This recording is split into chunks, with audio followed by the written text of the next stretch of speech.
The Agatha Christie short story titled The Witness for the Prosecution was first published in 1925. In 1953, she turned it into a famous stage play.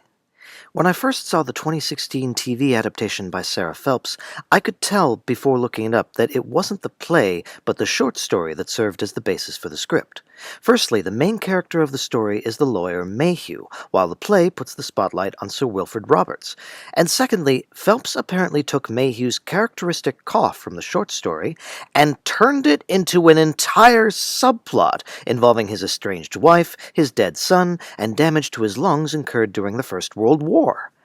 Also, the TV adaptation is set in the 1920s, while the play is set in the 50s.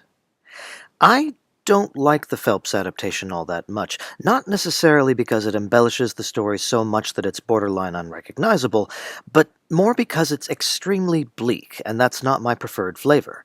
However, I will acknowledge that the writing is crazy good, so if tragedy thrillers are your thing, I highly recommend it.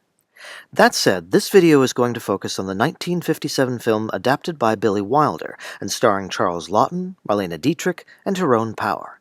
There's also a version with Diana Rigg. I'll come back to that later. The first act takes place in the law office of Sir Wilfrid Roberts, QC. Leonard Vole fears he might be arrested for the murder of Emily French, who has left him all her money. He thinks his wife Romaine will provide him with an alibi, but Romaine comes to see Sir Wilfrid and hints that she might say something to get her husband convicted instead. The film doesn't rush to the main plot. Rather, the first several minutes are spent introducing us to the cantankerous Roberts and an original character, Nurse Plimsoll, played by Elsa Lanchester. Roberts has been in the hospital with heart trouble, and he's supposed to be taking it easy now that he's been released.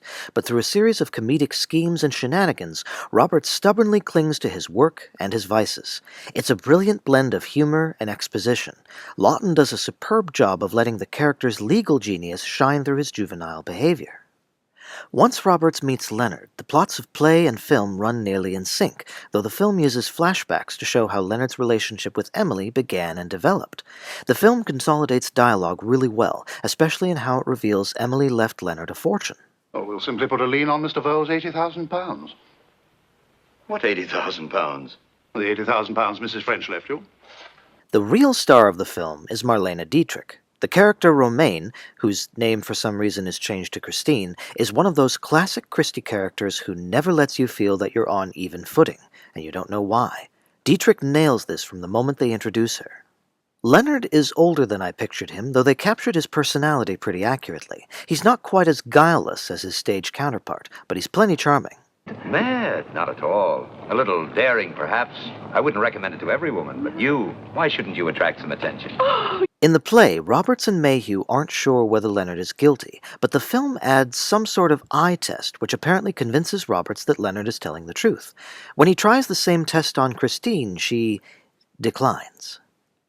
One other thing I noticed, the characters in the film pronounce Roberts exactly the way the character in the play wants it not to be pronounced. I am Wilfrid Robarts. The second act brings us the trial of Leonard Vole. At first, the chief witness against him seems to be Janet, Miss French's maid. She claims she heard Leonard speaking with Miss French long after he says he left.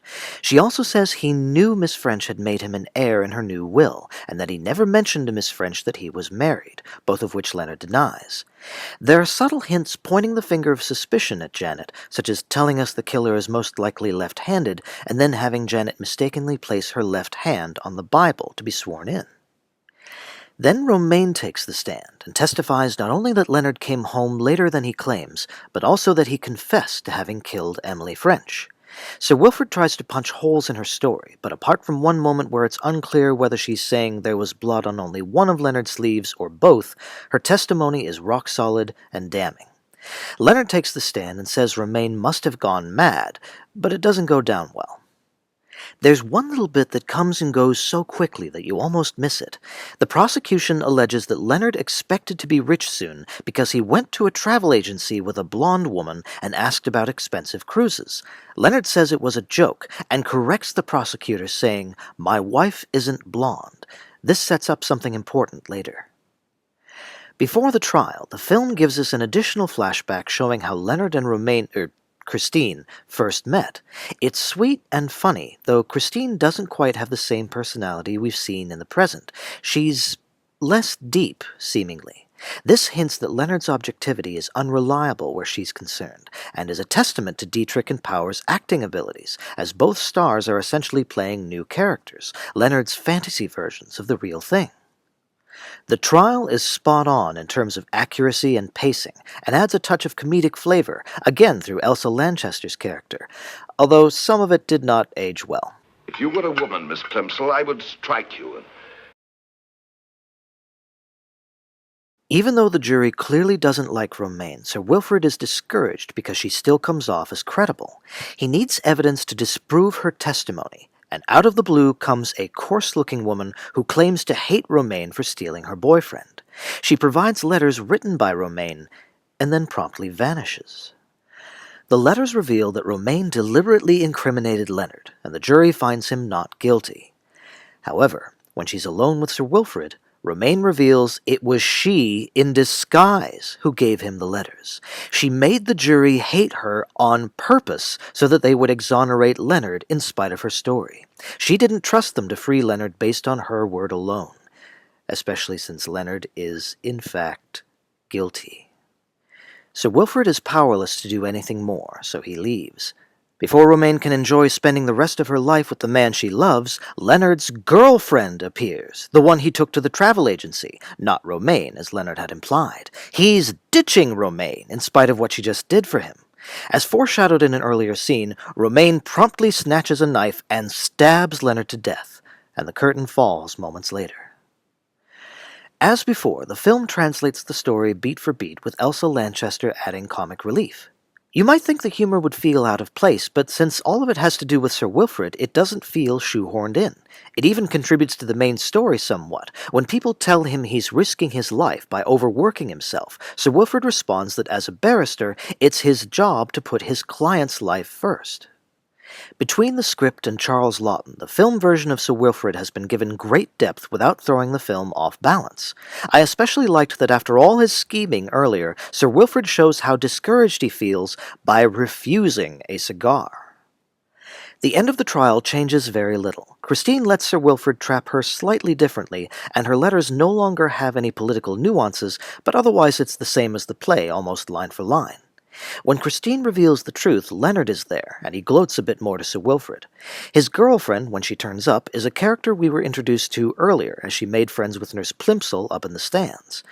After Christine stabs Leonard and is taken away, Sir Wilfrid, despite having declared this to be his last ever case, sets about preparing his defense of her, and Nurse Plimsoll, doing a 180, is completely on board and ready to support him.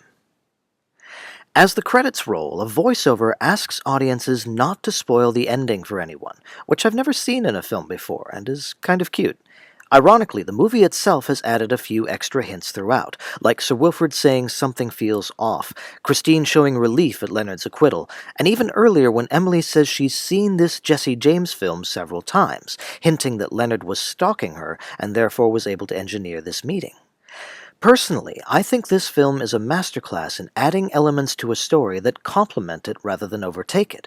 The original plot remains the focus, and the main character is richer without becoming overblown. There was only one thing missing from the film that made the play iconic. After stabbing Leonard, Romaine turns to the judge's bench and shouts, "Guilty, my lord!"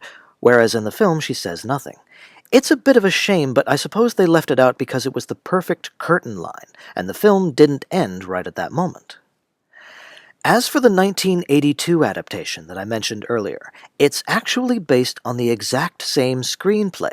In the very first scene, Janet hears the murder being committed and discovers the body, so right away she's eliminated as a suspect. Goodbye, red herring. That blunder aside, I enjoyed seeing Diana Rigg in the eponymous role and Donald Pleasance playing the prosecutor, as well as Wendy Hiller and the Celestial Toymaker, not to mention the voice of Wallace, and as it happens, of Poirot. But other than that, on the whole, it was pretty underwhelming. Or maybe that's just what happens when you watch one rendition right after the other. So, I guess that's it. Wow, the comparison goes by really fast when the film is true to the original, and it's also good, and there's nothing to complain about. I guess for next time I'll have to pick one where they changed a bunch of things. No, I mean, like, a lot of things. Hey, not that many things. Okay, sure. Why not? As always, thank you for watching, and I'll see you in the next one.